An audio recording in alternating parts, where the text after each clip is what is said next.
Desa Karangjati selalu tampak tenang dari luar. Sawah menghampar hijau, dan suara burung jadi simfoni pagi. Tapi siapa sangka, di balik semua itu, tersimpan sebuah rahasia yang sudah puluhan tahun dikubur. Orang-orang tua di desa itu enggan membicarakannya.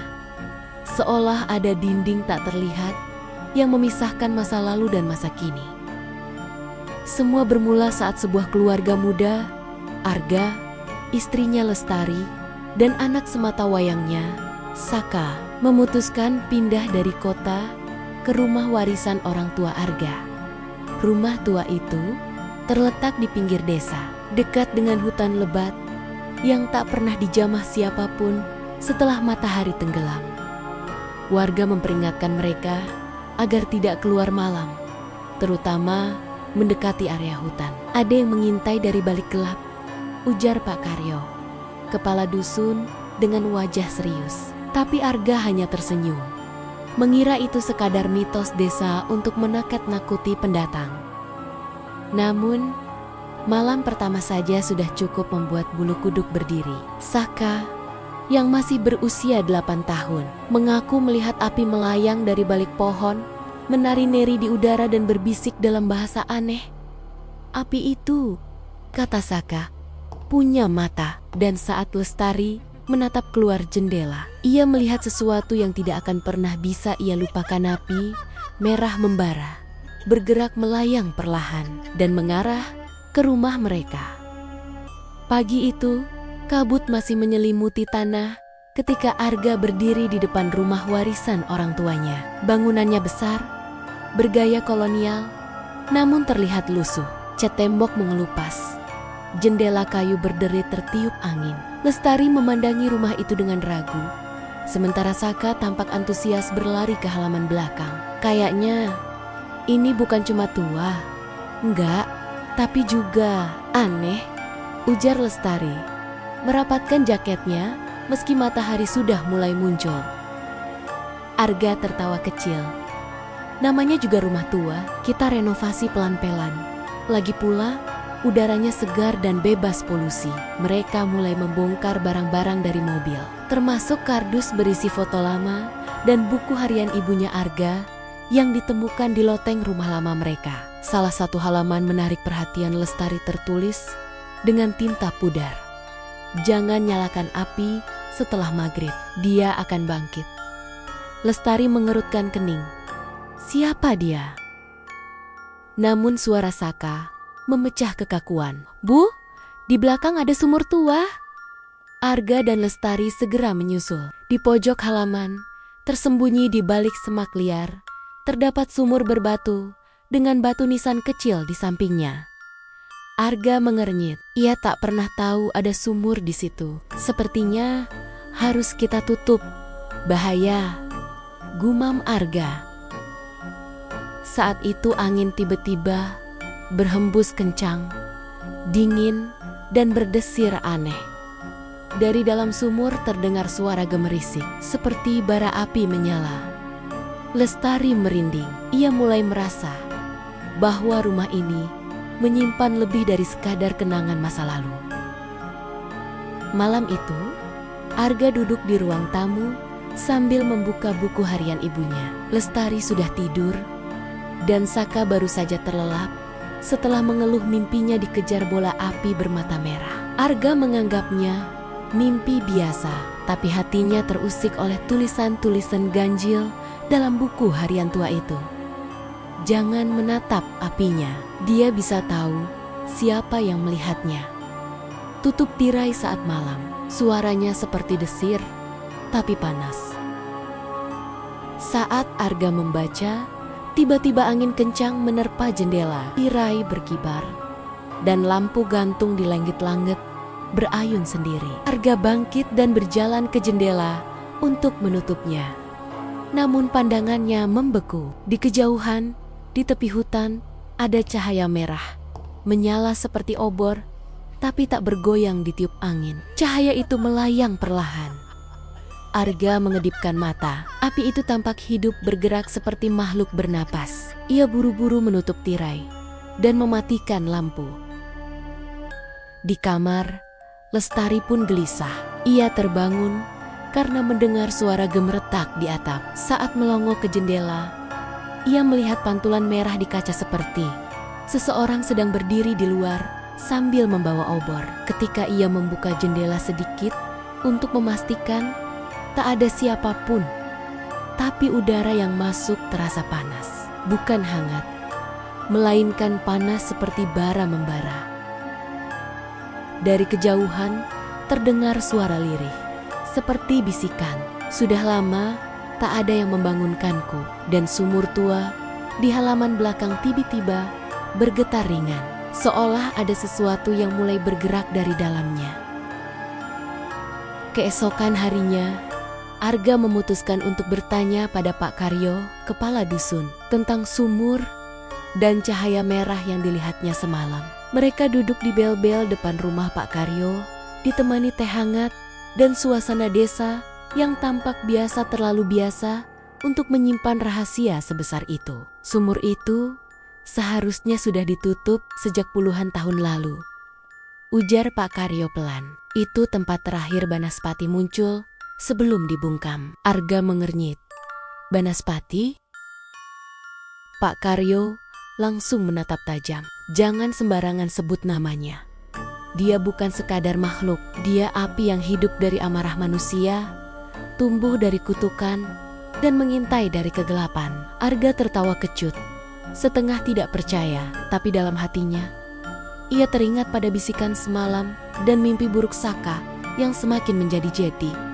Sementara itu di rumah, Lestari kembali membaca buku harian ibu mertua yang semakin menyeramkan. Ia menemukan halaman bertuliskan, setelah malam ketiga, api itu akan mencari tuan baru. Tiba-tiba terdengar suara benda jatuh dari dapur. Lestari berlari dan menemukan kendi pecah di lantai, dan di antara pecahan ada jejak kaki hangus seperti bekas pijakan bara.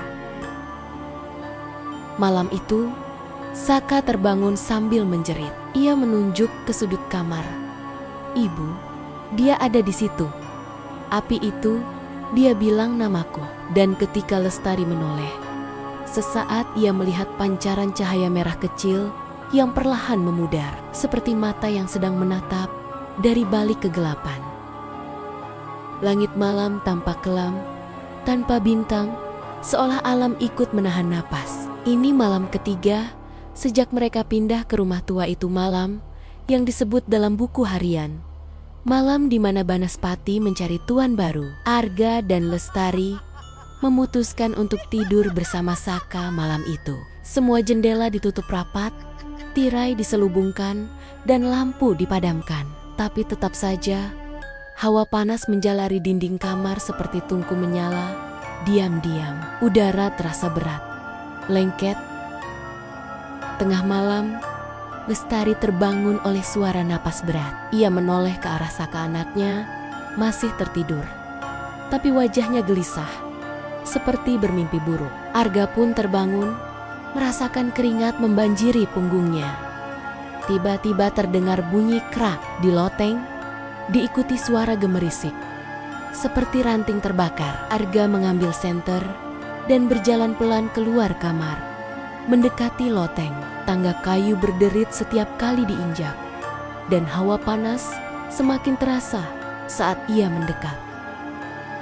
Saat ia membuka pintu kecil, keloteng angin panas menyembur keluar.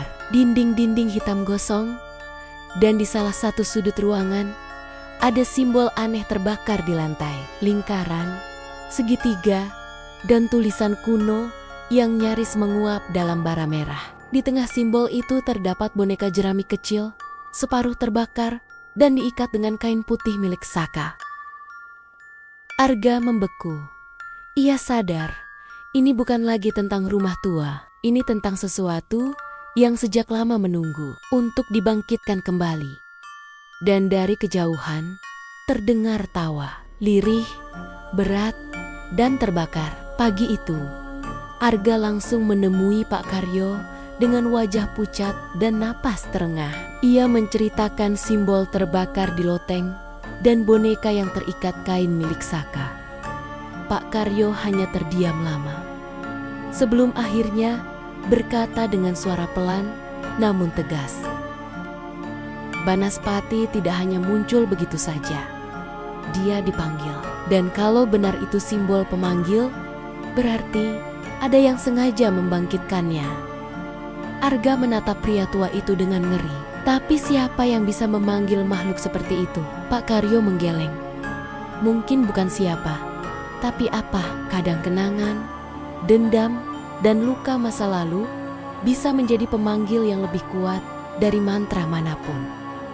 Di rumah, Lestari membersihkan loteng sambil memandangi simbol yang belum benar-benar padam. Ia menyiramnya dengan air, tapi simbol itu hanya mengepulkan asap, lalu menyala lagi perlahan, seolah api itu punya kehendak sendiri. Saka terus murung. Ia tidak mau makan, tidak mau bicara, hanya duduk di pojok kamar, menggambar dengan krayon merah. Ketika Lestari melihat gambar-gambarnya, jantungnya tercekat. Hampir semua gambar memperlihatkan sosok bola api besar bermata melayang di atas rumah mereka. Dan satu gambar terakhir menunjukkan keluarga mereka berdiri di tengah kobaran api dengan tulisan besar, "Dia akan masuk ke dalam kita." Malam pun menjelang lagi.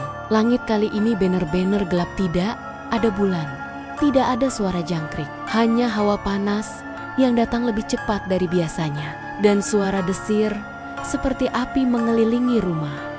Meski tidak ada api yang terlihat. Belum. Arga tidak bisa tidur. Ia duduk di ruang tamu sambil menatap jendela yang tertutup rapat. Tapi dari sela-sela tirai, samar-samar tampak cahaya merah berkedip bergerak perlahan. Mendekat, api itu tidak membakar apapun. Tapi hawa panasnya menjalari udara. Tiba-tiba terdengar ketukan dari arah belakang rumah. Bukan pintu, tapi dari arah sumur tua. Pelan, teratur, seolah ada yang ingin keluar. Arga mengambil parang warisan ayahnya, menyalakan lampu senter, dan berjalan ke belakang. Lestari mencoba melarang, tapi Arga hanya berbisik, "Kalau kita terus diam, dia akan ambil Saka." Saat sampai di dekat sumur, ia mendapati tanah di sekelilingnya hangus seperti terbakar. Di sisi batu sumur, tumbuh jamur hitam lendirnya mengeluarkan asap. Arga mengarahkan senter ke dalam. Dan tiba-tiba sesuatu mencuat sepasang tangan kayu, kurus dan kaku, mencoba meraih bibir sumur. Arga mundur, siap menebas, namun suara berat menggema dari dalam. Tuan barunya telah lahir. Tiba-tiba dari balik semak, muncul sosok tua berjubah putih. Wajahnya penuh luka bakar lama. Matanya satu buta. Ia memperkenalkan diri sebagai Mbah Darmin, penjaga sumur, sekaligus mantan dukun desa. "Banaspati tak akan berhenti," ujar Mbah Darmin. "Ia dibangkitkan oleh darah keluarga ini, oleh luka lama yang belum ditebus." Arga menatap Mbah Darmin bingung. Apa maksudnya darah keluarga ini? Sebelum menjawab, Mbah Darmin menoleh ke langit. Di sana, nyala merah mulai membentuk wajah. Wajah yang menyerupai Saka, tapi dengan mata menyala seperti bara. Arga menatap wajah Mbah Darmin yang kini tampak pucat, diterpa cahaya merah dari langit. Apa maksudnya darah keluarga ini membangkitkan Banaspati? Tanyanya keras, penuh kemarahan dan kebingungan. Mbah Darmin menunduk. "Ibumu, Arga, dulu pernah membuat perjanjian. Saat kau sakit parah waktu kecil, beliau mendatangi sumur tua itu memohon pada kekuatan yang tidak seharusnya disentuh. Banaspati memberi hidupmu, tapi menagih harga yang ditunda." Arga tercengang. Ia tak pernah tahu tentang masa lalunya yang begitu kelam. Tapi semuanya mulai masuk akal. Buku harian ibu, larangan-larangan aneh, dan kenapa rumah itu ditinggalkan begitu lama. Dan kini, lanjut Mbah Darmin, Ia ingin menagih janji, tapi bukan nyawamu yang dia mau, melainkan anakmu. Saka adalah penerus darah yang terikat. Di dalam rumah, Lestari mencoba menenangkan Saka yang mulai berteriak histeris. Tubuh anak itu panas seperti bara, dan matanya berkedip aneh, kadang merah, kadang kembali hitam. Ia memeluk ibunya erat sambil berbisik, "Aku gak mau jadi dia, Bu. Tolong aku." Lestari menangis sambil memeluk erat anaknya, lalu menyadari bahwa di bawah tempat tidur ada bekas abu, membentuk simbol aneh yang sama seperti di loteng.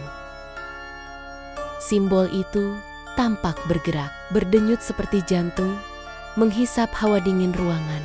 Sementara di luar, Mbah Darmin berdiri menghadap sumur dan berdoa dalam bahasa kuno. Masih ada satu cara untuk menghentikan Banaspati, tapi butuh keberanian dan pengorbanan.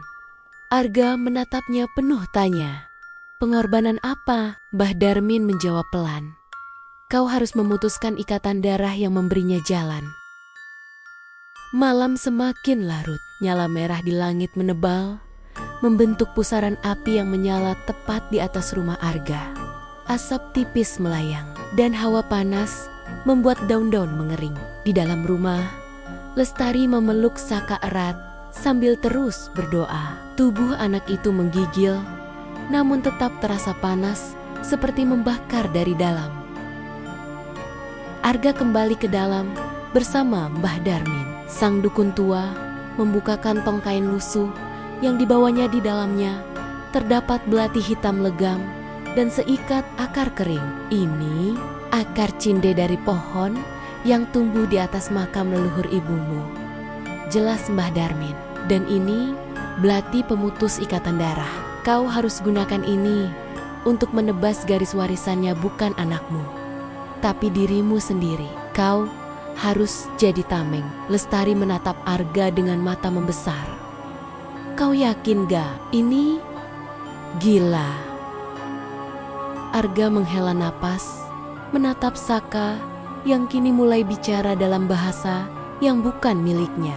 "Kalau ini satu satania, cara agar dia bebas, aku akan lakukan." Mbah Darmin menggambar lingkaran ritual di ruang tamu, mengurung Saka di tengahnya. Di luar, suara desir api mulai terdengar seperti jeritan, semakin mendekat. Nyala merah menyusup dari celah atap, membentuk sosok seperti manusia berbalut api. Banaspati muncul. Arga berdiri di depan lingkaran, menggenggam belati, tangan gemetar, wajah penuh keringat. "Saya memutus ikatan ini," teriak Arga sambil menebas telapak tangannya sendiri, menumpahkan darah ke dalam lingkaran. Cahaya putih menyala dari tanah. Sosok Banaspati meraung keras, terbakar dari dalam, menggeliat, dan untuk pertama kalinya api itu mulai padam. Jeritan Banaspati menggema seperti badai yang meraung dari neraka. Api yang menyelubunginya menyala terang sesaat, lalu meredup dengan cepat, terbakar oleh darah Arga yang mengalir di dalam lingkaran ritual. Udara mendadak menjadi dingin, dan bayangan-bayangan di dinding mulai bergoyang seakan mencari tempat untuk bersembunyi. Saka terhuyung dalam lingkaran, napasnya berat dan matanya kembali normal. "Ayah," bisiknya lemah. Namun Arga kini bersimpuh, tubuhnya gemetar, wajahnya pucat. Belati masih tergenggam erat di tangan berdarahnya. Lestari berlari menghampiri, memeluknya, sementara Mbah Darmin memulai doa penguncian, mengusir sisa energi kegelapan dari ruangan. Banaspati kini hanya berupa gumpalan bara merah gelap, menggeliat di sudut ruangan. Satu tangan api mencoba meraih keluar dari lingkaran, tapi simbol-simbol yang ditorehkan Mbah Darmin bersinar terang dan membakar makhluk itu kembali ke pusatnya. "Dia belum sepenuhnya hancur," kata Mbah Darmin, terengah. "Tapi dia tak bisa menjelma lagi selama darahmu tak memanggilnya." Arga menatap Mbah Darmin dengan lemah. "Apa maksudnya? Selama hatimu bersih dari dendam dan amarah, dia tak punya pijakan lagi. Lalu, tubuh bara itu mengecil, menyusut menjadi abu, dan menghilang. Untuk pertama kalinya, rumah itu terasa benar-benar sunyi. Tak ada desir, tak ada panas, hanya suara napas mereka bertiga. Dan detak jantung yang kembali normal. Tapi mereka semua tahu, meski Banaspati telah pergi, bekas luka yang ditinggalkannya takkan mudah dilupakan.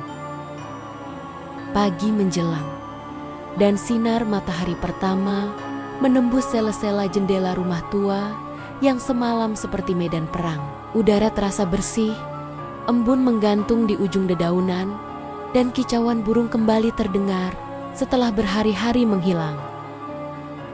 Lestari duduk di beranda, memangku Saka yang masih tertidur di pelukannya. Anak itu kini tenang, napasnya teratur, tak lagi mengigau atau menggambar makhluk berapi, tapi di keningnya masih ada bekas garis merah samar seperti luka bakar kecil yang perlahan memudar.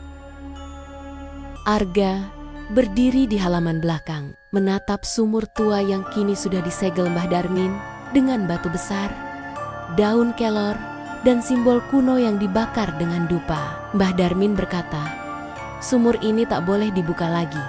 Keturunanmu harus tahu batasnya. Jangan bangkitkan luka yang sudah ditutup." Arga mengangguk pelan, tangannya masih diperban. Bekas tebasan belati masih terasa nyeri, tapi ada kelegaan dalam tatapannya seperti beban berat akhirnya berhasil diturunkan dari pundaknya. Malam-malam berikutnya berlalu dengan tenang. Tak ada cahaya merah, tak ada suara desir api, tak ada panas menyengat yang menyusup ke sela dinding. Namun, di loteng, abu simbol pemanggil itu masih terlihat samar, seolah menunggu waktu, menanti dipanggil lagi oleh hati yang penuh dendam. Lestari menyimpan buku harian Ibu Arga di dalam kotak besi dan menguncinya rapat. Ia menatap Arga dan berbisik, "Kita harus hidup lebih baik dari mereka. Jangan beri api itu alasan untuk kembali." Dan Arga tahu itu bukan akhir, tapi kesempatan kedua. 2 minggu berlalu sejak malam teror itu. Rumah warisan yang dulunya tampak suram, kini perlahan berubah. Arga mengecat ulang dinding yang mengelupas, Lestari menanam bunga di halaman, dan Saka kembali bermain seperti anak-anak lain, pada umumnya tersenyum, berlari, dan menggambar hal-hal ceria. Namun di hati mereka, jejak Banaspati tetap tertinggal bukan sebagai ancaman, tapi sebagai peringatan. Suatu sore, Arga duduk bersama Pak Karyo dan Mbah Darmin di pos ronda desa. Mereka berbincang pelan tentang masa lalu, tentang Ibu Arga, dan tentang Meklek-Maklak yang lahir dari luka yang tak tersembuhkan. "Desa ini selamat karena kalian memilih melawan, bukan menghindar," kata Mbah Darmin. Dan itu yang tak pernah dilakukan generasi sebelumnya. Arga mengangguk. Ia menatap ke arah rumahnya yang kini tampak hangat. Bukan lagi tempat yang penuh bisik-bisik gelap. "Aku hanya ingin anakku hidup tanpa takut, tanpa beban yang bukan miliknya." Malam itu, untuk pertama kalinya, Arga dan Lestari membiarkan jendela terbuka. Angin sejuk berhembus masuk, membawa aroma tanah basah dan suara jangkrik malam. Tak ada api, tak ada desir. Saka tertidur sambil memeluk buku gambar. Halaman terakhirnya menampilkan matahari besar di atas rumah mereka. Dan tulisan sederhana, "Rumah kami sekarang aman." Dan memang, kadang keajaiban tidak datang dari mantra atau senjata, tapi dari keberanian untuk mengakhiri dendam yang diwariskan dan memilih hidup yang baru. Beberapa bulan telah berlalu. Desa Karangjati kembali tenang. Rumah Arga tak lagi jadi bahan bisik-bisik warga, bahkan mulai dianggap pembawa keberkahan. Beberapa orang datang meminta bantuan Arga dan Lestari.